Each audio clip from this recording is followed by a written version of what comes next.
3D single leg squat. So in this drill, what we're going for is a couple different things with our foot and our knee and our hip. So we're trying to get the foot to pronate, our tibia to internally rotate, and our hip to relatively on my plant leg, when I open up this way, I'm creating external rotation in my hip. And the idea here is, again, we're going after the ability for that lower extremity mechanism to create rotation through the foot, the tibia, and come up the chain. And we like to use this for people that are getting some discomfort with knee pain and like a deep flex position, or someone who tends to put a lot of weight on the outside of their foot. We'll see this with just a lot of knees, is people will keep their weight distributed on the outside of their foot and they're never letting their foot kind of collapse down and in for whatever reason. So what I want to talk about just briefly is pronation is not good or bad. It's all relative to what you have going on, but it's a motion that we want your body to be able to do. It's okay if my knee drifts inside of my foot, or dynamic valgus is what we often heard it termed as. Again, those are not good or bad things. It's all relative. And what I mean by that is if your body can tolerate the load, your body's ability to tolerate the load is higher, or it has more capacity than the demand of the load. And that's okay. You don't really feel a whole lot. If you feel some symptoms or it gets irritating, we can scale this by regressing it backward to take some load off that knee joint.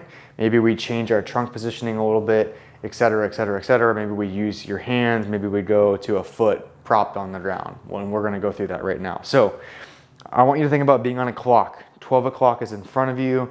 6 o'clock is directly behind you. When I'm on my right leg, I'm gonna work back toward that 7 o'clock region behind me. And maybe I just start with small openings. It's important that you're aware of the weight. I want you to feel more load in through your heel. So think about there's a $100 bill under your heel. Don't let someone pull that out as you do this, because a lot of times what will happen as people go to open, they'll shift their weight forward, lean forward, and then all of a sudden the weight is on my foot, and I'm creating that supination position that locks up my foot. So weight on my heel, and I want to rotate, come back out. If you need to start with a heel tap or putting your foot down when you rotate back to that 7 o'clock position, that's fine. But eventually we want to get to where we're in this position and I'm just hovering my foot, and then I want to start trying to push that range of motion to where I get right on the border of feeling unstable, where I can't support myself. Now, if that's too aggressive, what we can do is go to a rear foot position, and where I have most of my weights in my front leg, my back leg is just on the ground for stability, feet are hip width apart.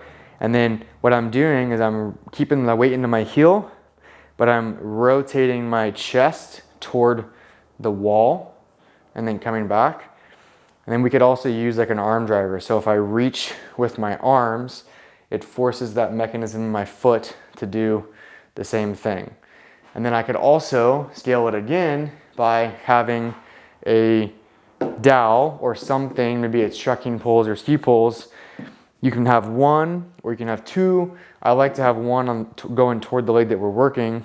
And then from here, I can give myself a little bit more stability with my setup.